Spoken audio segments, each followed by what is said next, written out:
I'm saying to you, there is a chance. It could produce a book like It could do. It could do. What's more likely? Obviously, it's not likely. No, but you take that.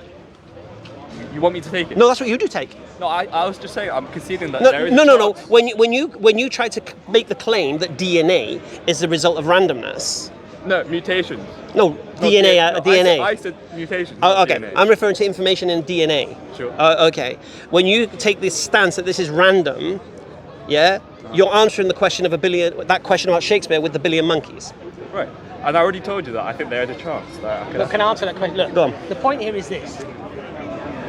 Yes, there is a chance. Can I just underline that? Mathematically, there is. No, he's Yeah, right. yeah. Mathematically, there is a chance. You're right. You're right that randomly things could occur and seem like they're completely organized. You're absolutely right. The problem is this, though. The alternative is that it's not random. And the probability of it being random is infinitesimally small, and therefore the probability of it not being random is infinitesimally large. Shall I give you an example? Now, the point here is this, right? Human beings, in everything that we do, everything that we believe, whether it's a TV to buy, or which camera, or what phone, we generally base our opinions upon balance of probability. That's the reality that we find ourselves in, right? So if 9,999 people say this phone is the best phone that you can buy, and you have one guy, I'm not talking about 9,000, let's say 999,999,000 say this phone is perfect, the best phone that's ever been made. And you've got one 6-year-old who says, I don't like the color, right? Who are you going to listen to? Clearly not the 6-year-old, right? Yeah. Right? Because why would you do that? You would do that because you see, on balance of probabilities, highly unlikely that 6-year-old is worth listening to, because the probability of that 6-year-old being right to the 999,999,999 is ridiculous, right? Yeah. Now, the cause of the universe, the fine-tuning of the universe. Fine-tuning. Could you expand on that? Okay, the perimeters that are set in terms of gravity, the cosmological constant, The laws which we see in nature. The laws we see in nature, right? If they were out by one atom in the entire known universe, one electron, life wouldn't be the way it is. We wouldn't exist. Really? I mean, I'm not a scientist. So I'm giving you the statistics, right? Can I give you a working example of that fine-tuning? Go ahead. Okay, so the way the universe is and the way it could have been. Okay. The chances of it being the way it is now random. Now listen to this probability. If I said to you, we take a subatomic particle and we paint it blue. Paint it blue. We'll paint it blue, right? And then we blindfold you. And then we give you the power to go anywhere in the universe to search for this subatomic particle. Blue one. The blue one, whilst blindfolded, right? And you go anywhere in the known universe to search for this blue particle. The chances of you finding that blue particle are 10 billion times more likely than the universe ending up the way it is by random. Is it like? Yeah. Obviously, you said it, but is it? How do I know what you said is true? No, right, you can verify that for yourself. We're not going to tell you all the information here. This is a learning process. This is something to reflect upon. I'll give you an example. If you were to put 0, the probability, right? You know when you write 0 after a word. So if you write 1,000, you write a 1 and 3 zeros, and a million 1 and 6 zeros. All right. If you were to write this probability, with the 1 and then zeros, yeah, you would need more zeros than there are particles in the universe. Okay. That is the probability. So basically you're just saying it's very unlikely. It's not. It's absurd. It's absurd to take that position. That's just you bringing your own. No, the problem is this, you see. If this was a matter other than God, science would be settled on the matter. Because it's just so absurd to consider that you're 10 billion times more likely to find an atomic particle whilst blindfolded somewhere in the universe. Who came up with this figure? What's that? This whole This is mainstream science. So you would need zeros and you could fill in the entire universe. Here's the thing, you see. I'm going to recommend a book to you. It's called Return of the God Hypothesis by Stephen Meyer. Right? It's written by a Christian guy. Now we're Muslims, but I don't mind if Christians wrote it. Okay. And it goes through the history of science, starting with Newton and going all the way through to Einstein and trying to understand the universe in its origination. And what's being found out is, atheists have this kind of claim that, in 1,000 years' time we'll know and we'll prove how everything happened. It's the reverse is happening. If you follow the yellow brick road to Oz, right, what you'll see is that the more we discover, the more astounding things become. The more we discover, the more things don't make sense. So, for example, science cannot explain how carbon is formed. You can say it's formed inside of a star, but it's the chemical. How did the lighter element go from beryllium and helium to become carbon? They don't know. Okay.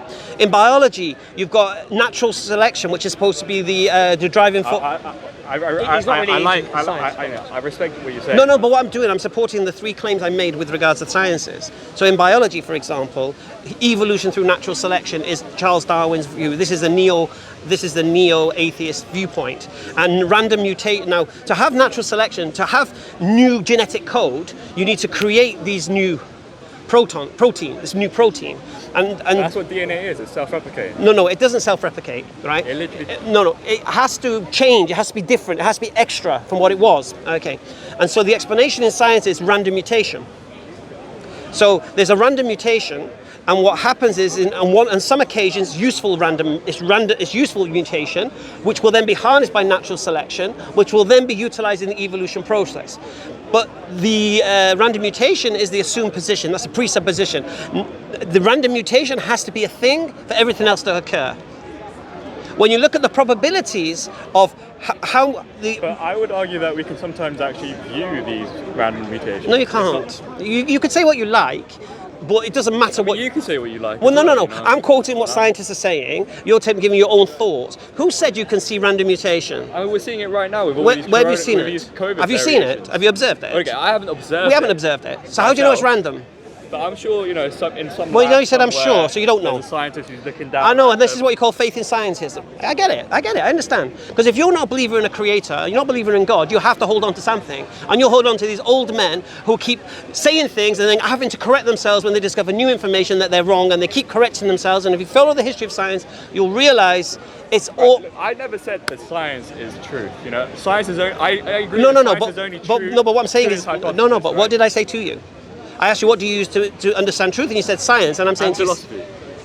Well, this is philosophy. I know. All right. So what is philosophy? Study of knowledge, yeah? Okay. So basically, we have science, which is your method of understanding things, leading to this intelligent mind. Unless you want to take these absurd probabilities as facts, which they're not. And the point here is I this. just don't really see how me saying that DNA randomly mutates is an absurd... But in reality... No. It's not saying... It's not saying that the DNA random mutating is absurd. What's absurd is the probability that mutation is something positive. What do you mean by positive? That it's beneficial that natural selection could then utilize to make into some new organism.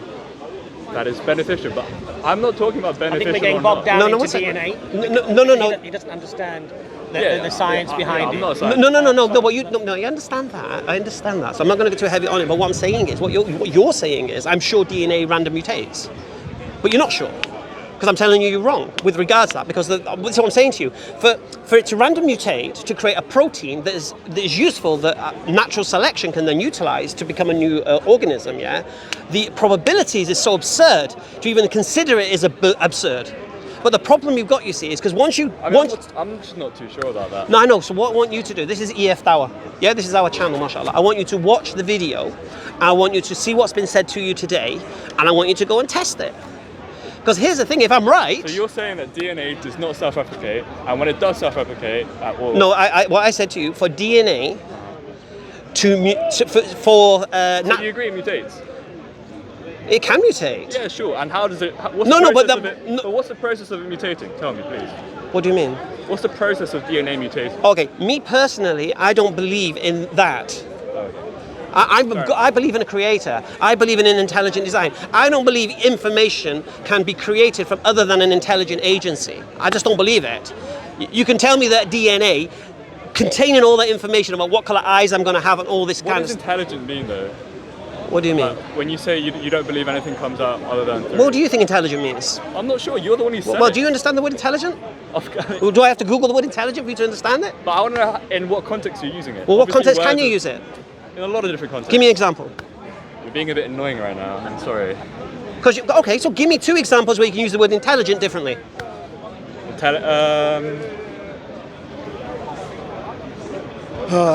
feel like we're getting away from the point. No, you just said, what context am I using the word intelligent? I said there's only one context you can use the word intelligent. Just demonstrate that I'm wrong. Just give me 2 ways you can use the word intelligent. Because I think intelligent can only mean one thing. Well, if something's... Maybe that's something I'll come back to you next time. Yeah. You'll probably come back and say I was wrong about that statement. Perhaps. Yeah. So, because sometimes what happens in this kind of environment, you feel you have to say things to try and, I don't know. No, honestly, I'm just here to genuinely search for the truth. Right, I feel like you're being the more aggressive one here, if I'm being completely honest. Yeah. Okay. No, because you're saying things that don't make sense. I have to challenge it. Go on, boss. My point to you can have good cop now. My point to you. I'm going to check the United score.